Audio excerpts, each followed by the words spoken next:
everyone. Welcome back to the Creatively Thinking podcast. Join Carolyn Botello as she uncovers the inspirations behind some incredibly creative minds that are orbiting our local communities.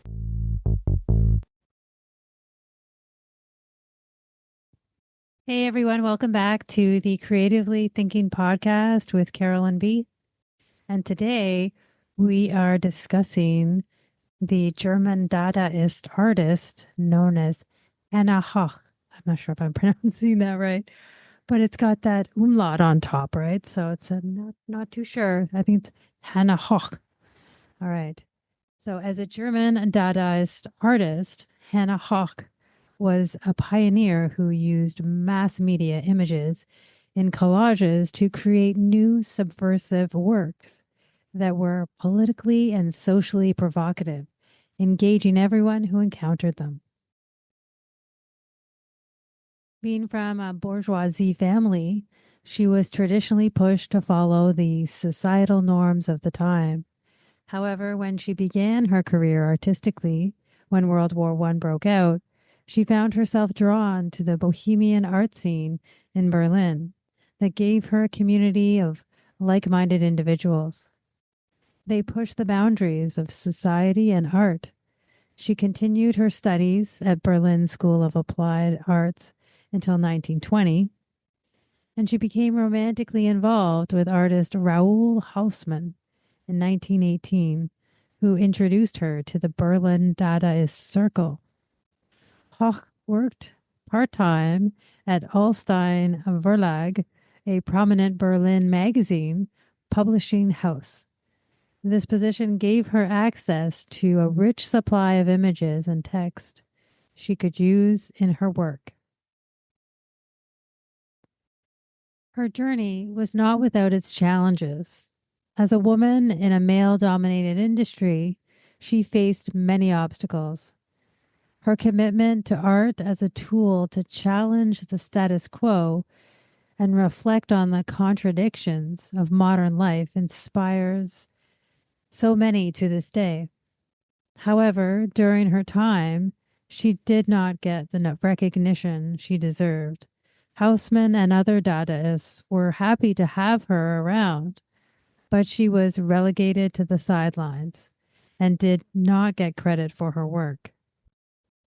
Despite her challenges, Höch continued to experiment, pushing the boundaries with a razor-sharp focus to create the language of photomontage as a serious medium. Because at that time, it was not even heard of.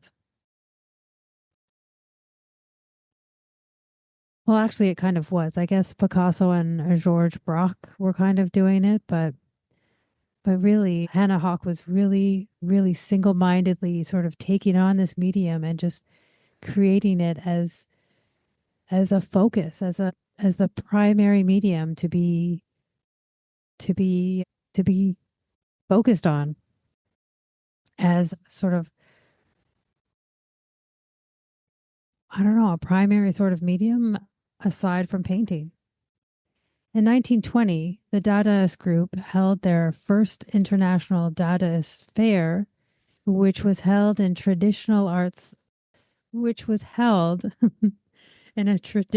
art salon, but instead the walls were plastered with posters and photomontages.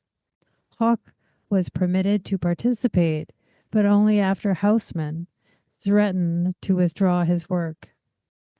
Höch's large piece titled Cut with a Kitchen Knife Through the Weimar Underbelly Cultural Epoch was well received, but despite her successes, was relegated to the sidelines as she was the only woman.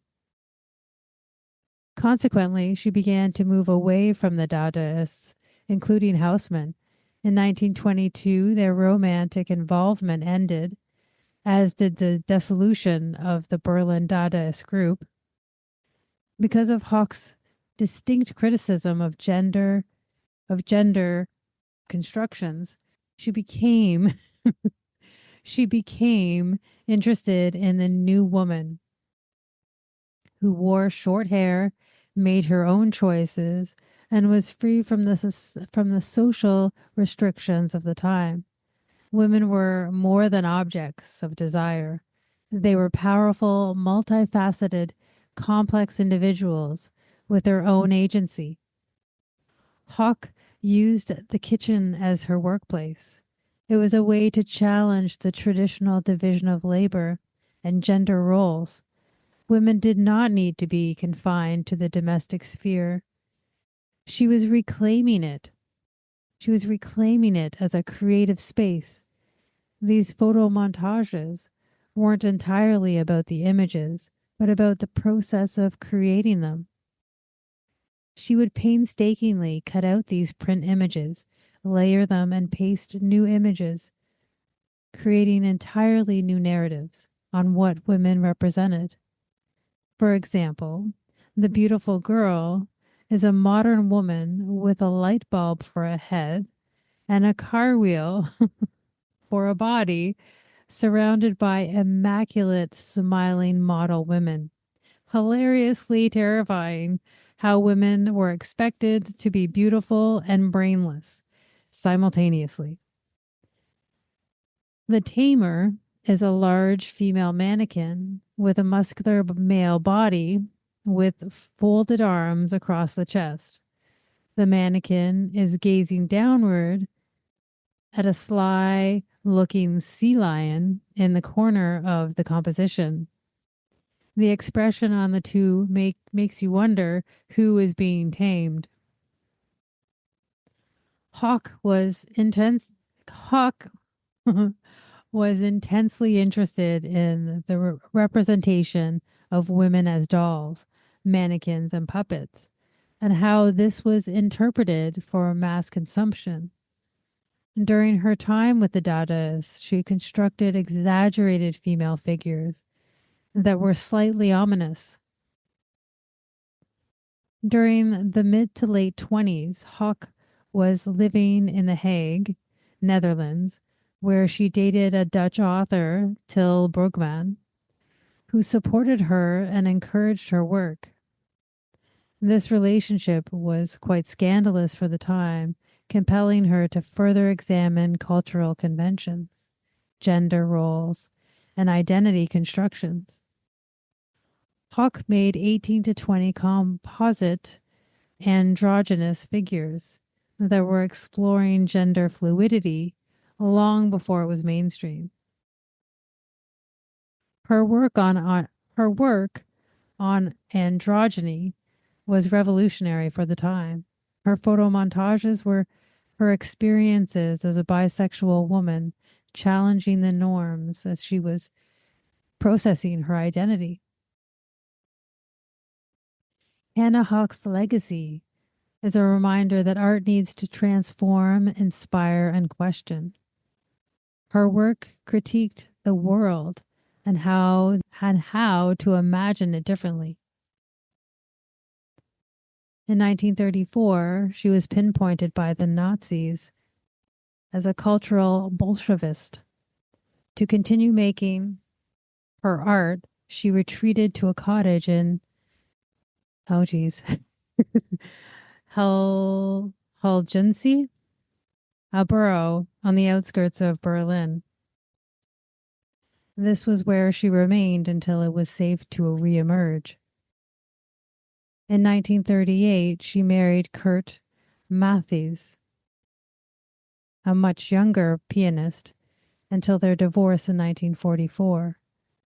This cottage was her home for the rest of her life, occupying her time with making art and gardening while safeguarding a trove of controversial Dadaist materials from Haussmann and Kurt Schwitters, with whom she had had a close relationship.